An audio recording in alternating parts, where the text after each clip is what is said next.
संतप्त मानस शांत जिनके गुण से वर्धमान महान दिन विचरे हमारे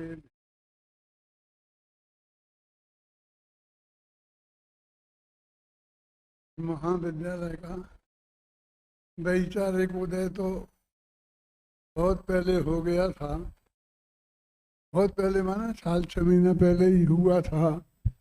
मुंबई में मीटिंग की थी हम लोगों ने, फिर गुरुदेव से आज्ञा ली थी, फिर क्रांति शिविर में 10 विद्यार्थियों को भर्ती किया था। 3 विद्यार्थी फिर गुरुदेव की तरफ से आगे 13 हो गए। लेकिन आखिर विद्यालय यहाँ भी उसका उद्घाटन होना था ना, इसलिए उस वक्त जो मुख्यमंत्री थे भैरव सिंह शेखावत, उनके हाथ से साहू शांति प्रसाद जी की मुख्य आतिथ्य में इस विद्यालय का उद्घाटन आज के दिन हुआ था 40 वर्ष पहले।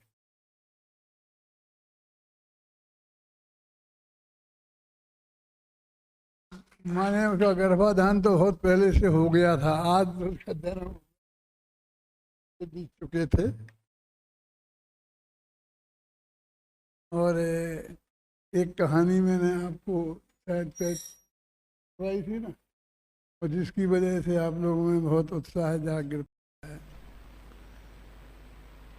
आज परमात्मा ने बात कही है,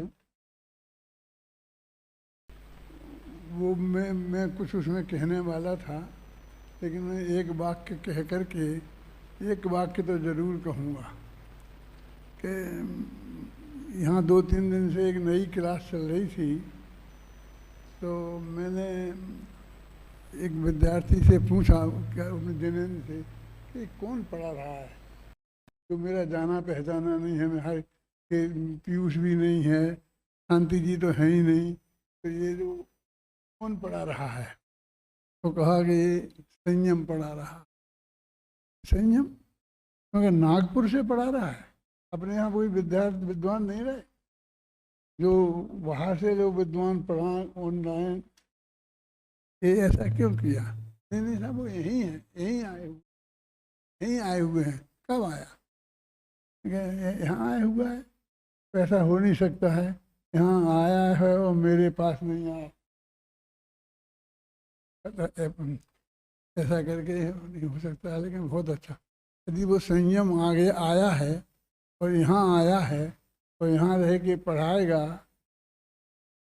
तो मैंने उससे कहा कि ये विद्यालय का भाग्य अब जगह है। ऐसे शुद्ध सात्विक वृत्ति वाले लोग इससे जीवन भर के लिए जुड़ते जाएं, तो समझ लेना कि ये विद्यालय का जीवन कितना लंबा होगा।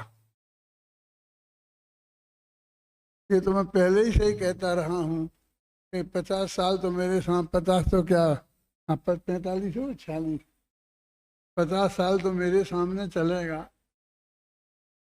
और 50 साल का मुझे आगे का और भरोसा है, क्योंकि आगे के सब लोगों ने, जैसे गोदका जी ने इसके साथ जो किया है, जिस तरह से इसको खड़ा किया है, आज उनके सुपुत्र हमारे बाबू चाचा, सुशील जी नाम है, लेकिन हम तो हमारी मोना के चाचा हैं ना, तो वे बाबू चाचा बोलते हैं, तो हम भी बाबू चाचा ही बोलते हैं। पूरी तरह बिल्कुल गोदका जी जैसे समर्पित इस विद्यालय के लिए है। और ये बच्चे, आपको ये जानकर मैं सभा में घोषणा पूर्वक कह रहा हूँ, और 1 मिनट पहले मैंने नहीं सोचा था, लेकिन मुझे वही भाव आ रहा है कि जब इन लोगों को ट्रस्टी बनाया था तो बाबू चाचा ने बनाया, और मैंने विरोध किया था उनके सामने में, भरी सभा में कह रहा। और मैंने कहा, आप कैसे कहते, ये सब मेरे बच्चे हैं, इनको आप ट्रस्टी बना दोगे और ये सब मैं करेंगे, सारा देश में मैं बदनाम होऊंगा। क्योंकि जो ये चलता है कि नहीं नहीं कैसे कहूँगा, हमने बनाया है, हम समाज को बोलेंगे, ये कहेंगे कि तुम तो बोलोगे लेकिन तुम्हारी मानेगा कौन। लेकिन आज मैं बहुत प्रसन्न हूँ, क्यों कि मैं तो नहीं बनाने देता, मेरा बस चल, जो भी परिस्थितियां बनी, लेकिन बबलू, अध्यात्म, विपिन जी, मुझे ये था कि ये एक तो मुझे बदनाम होऊंगा कि मैंने अपने परिवार को बोल दिया, तो ये कल संस्था डूबेगी, तो एक अपने बच्चों को कर दिया इसलिए डूब गई। तो लेकिन अभी मैंने सबको देखा जो इसके 24 घंटे लगे हुए हैं, बाबू चाचा से लेकर के सब, परमात्म, अध्यात्म, बबलू और विपिन जी, सब इसमें जो मेरी नीति मैंने जो बनाई, जो सोचा था उसके अनुसार ही निरंतर काम कर रहे हैं। इस बात का मुझे बहुत बहुत बहुत संतोष।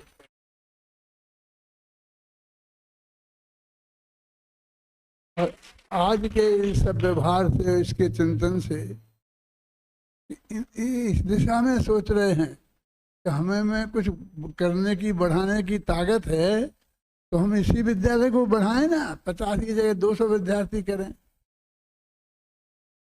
हैं? और ये वो मिनिस्टर लोग भी देने को तैयार हैं, तो और बड़ा विद्यालय बना लें, जितने लोग चाहें। ऐसे बहुत लोग हैं जिनने, गोदका जी ने तो पूरी ताकत से कहा ही है।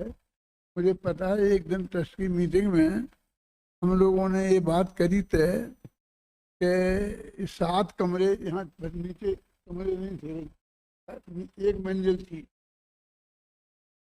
उसके ऊपर 7 कमरे बनाए जाएं और एक एक आदमी से जो भी खर्चा इसमें आए, 20-22 हज़ार रुपया उस वक्त आता था, तो पैसा ले करके तो उनके नाम से कमरे बनाए जाएं और शिविर में उन्हें ठहरने की सुविधा दी जाए और बाद में अपने यहाँ जो अपने काम में लिया जाए। तो नक्की किया, कुछ नहीं बोले। तो गोदका जी ने उसी दिन कारीगर को बुलाया तो दूसरे दिन से एक काम लगा दिया, किसी से पैसे मत लेना, मैं बना देता। एक मंजिल किस तरह समर्पित थे, वो एक बाहर से पैसा नहीं लेना चाहते थे। आपको ये बातें कोई नहीं बता पाएगा। तो उनने वो कमरे बना दिए। फिर बात आई वो रतनलाल जी को ट्रस्टी बनाने की, तो रतनलाल जी बोले कि जब तक आप हम लोगों का सहयोग नहीं लोगे और आप कहोगे हम ही चलाएंगे, तो मैंने आपको कमी कब आने दी, आप क्यों एक दूसरे से मांगते हो। यानी ये पैसा मांगने के, इतने लेने के इतने विरोधी थे गोदका जी। तो उनने कहा कि यदि आप हम लोगों से पैसा नहीं लोगे तो हम ट्रस्टी नहीं। बाबू दादा आपको ही मालूम नहीं है। तो इसलिए गोदका जी को बहुत समझाया कि देखो एक आदमी के भरोसे लंबे काल नहीं चलता है, और बाहर से भी लोगों को अपन सहयोग मिलता चाहेंगे लेंगे, आप दो ना, आपको ये दिएगा, आपको मना थोड़ी करते हैं। ऐसा करके बहुत समझाया और ये तब लें। अभी एक बात मुझे और 1 मिनट की सुनाता हूँ कि रतनलाल जी को ले लिया, रतनलाल जी ट्रस्टी बन गए और 2-4 ट्रस्टियों की मीटिंग हुई। बाबू चाचा, एक मीटिंग में रतनलाल जी बोले कि मैंने कोई बात कही, तो वो बोले कि आप जरा चुप रहिए, ट्रस्टियों, हम ट्रस्टियों को, हाँ, हम ट्रस्टियों को बात करने दीजिए।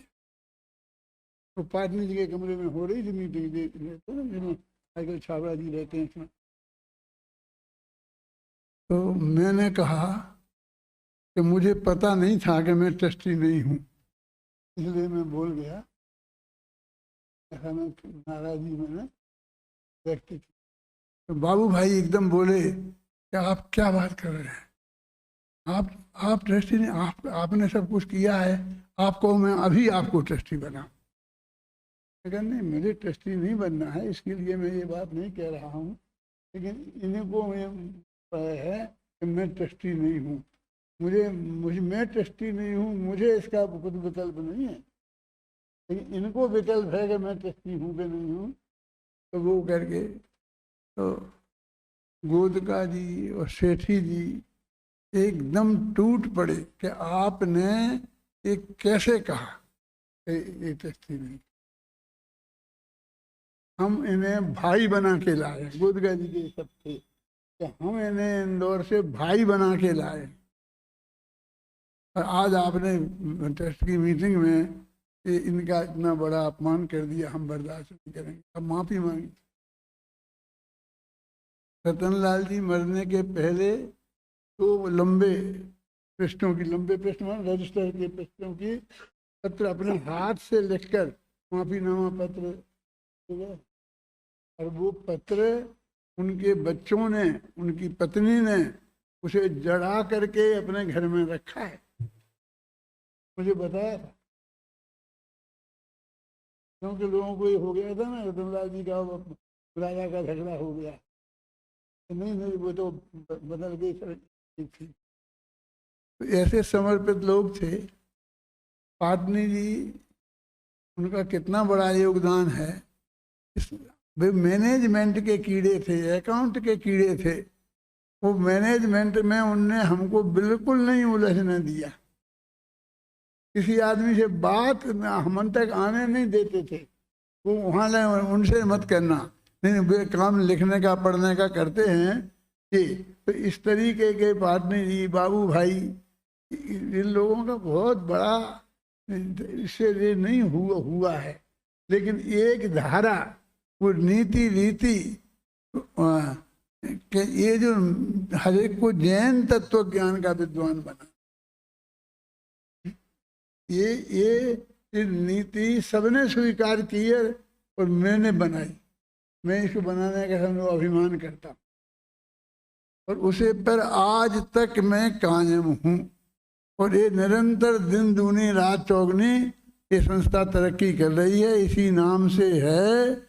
और दुनिया की जितनी पढ़ाइयाँ हैं तो मैं उनके बारे में कोई बात नहीं कहना चाहता हूँ, क्योंकि वो ठीक है जो कर रहे, जो जिन्हें करने दें, लेकिन असली जो आज किसी ने कहा था अभी व्याख्यान में कि मोक्ष की कल्पना नहीं की होगी, बबलू जी यहाँ बहुत अच्छा भाषण देते हैं लोगों को प्रोत्साहित करने के लिए, तो वो कहते हैं हमारे विद्यार्थी शास्त्री होकर के MBE हो गए, ये हो सकते हैं, इंजीनियर हो सकते हैं, फला हो गया, और एक तो अपना इनकम टैक्स ऑफिसर हो पूना में, क्या नाम था, हरतेश पाटिल, हरतेश पाटिल अपने आपके क्लास का, शांति जी की क्लास में जूनियर होगा 1-2 साल, वो इनकम टैक्स का बहुत बड़ा ऑफिसर हो गया, जो भी अब समझ लो। तो अब इसलिए लोगों को प्रोत्साहित करने के लिए मैं कहा आप आज से ये नहीं बोलेंगे। एक कलेक्टर साहब आए थे यहाँ, अपने जेनी थे, तो वो ये समझा रहे थे कि आप कैसे IAS हो गए कलेक्टर बन सकते हैं, तो मैंने बीच भाषण में उन्हें रोक दिया कि मुझे ये नहीं बताना, मैं सारे देश में एक एक घर में जाकर विद्वान इनके माँ बाप से को ये दे करके इसकी महिमा बता करके इन्हें लाया हूँ, और आप इन्हें उसके वहाँ के वहाँ ले जाना चाहते हैं। मैंने इस नीति को किस कीमत पर कायम रखा है, ये कहना चाहता हूँ इस विद्यार्थियों से भी और अपने सब उनसे भी। भभूतमल जी भंडारी बहुत संस्था के हितैषी थे, तो मेरे तो बहुत घनिष्ठ मित्रों में थे। उनने यहाँ पर एक बिल्डिंग ली थी जो महावीर जी क्षेत्र में, ठीक है, तो लेकर के उसमें एक कपड़े का शोरूम खोलने वाले थे। कौन सा था, किसका था? विमल, विमल का। विमल कोई कंपनी है, शोरूम खोलने वाले थे। तो हमारे 2-3 बैच निकल गए थे। तो उनने मेरे से कहा कि पंडित जी आप अच्छे दिए, आपके 5-7 विद्वानों को तो मैं काम पे लगा दूंगा, सबको सेल्समैन बना दूंगा, नौकरी दे दूंगा, चिंता मत करो कि कहाँ करेंगे क्या करेंगे। उस वक्त ऐसा था, क्योंकि आज तो गवर्नमेंट की इतनी अच्छी तनख्वाह हो गई है, तो पढ़ाने का इतना बढ़िया काम मिलता है, उस वक्त नहीं था। 300-400 रुपया की नौकरी मिलना बहुत बड़ा कठिन काम था। मैंने उनसे क्या कहा कि भभूतमल जी, यदि आपने ऐसा किया तो आपको मैं नंबर 1 का शत्रु मानूंगा, तो किसी कीमत पर नहीं करने दूंगा। हम पढ़ा पढ़ा के तैयार करें, तुम अपने ईमानदार बढ़िया अच्छे सेल्समैन तुम्हें मिल जाए। तुम्हारे सेल्समैन बनाने का विद्यालय नहीं खोला है। मैं इतने गांव में इतनी पाठशालाएं खोलूंगा और उन पाठशालाओं में इन्हें भेजूंगा, गांव गांव में पढ़ाने भेजूंगा। उसके लिए जो तनख्वाह देने की जरूरत है वो आप देना, मुझे आपका सहयोग चाहिए है। एक काम मैं बताऊंगा कि मुझे एक ये इसलिए चीज है, ये बात मैं इसलिए कह रहा हूं कि आप लोग समझें कि इसकी कितनी महिमा मेरे चित्त में है। हाँ? और मैं किस कीमत पर मैं इसको सर्वोत्कृष्ट समझता हूँ। तो ये सारे हमारे ट्रस्ट में पूरी ताकत से इस संस्था को वे चलाएंगे, इस बात की मुझे बहुत बहुत प्रसन्नता और खुशी है। और इसी नीति पर वो सब चलेंगे, ये मुझे पक्का भरोसा हो गया। इसलिए अब मैं 50 वर्ष और नहीं, अब मैं कहता हूँ 100 वर्ष तक ये विद्यालय और गारंटी है चलेगा।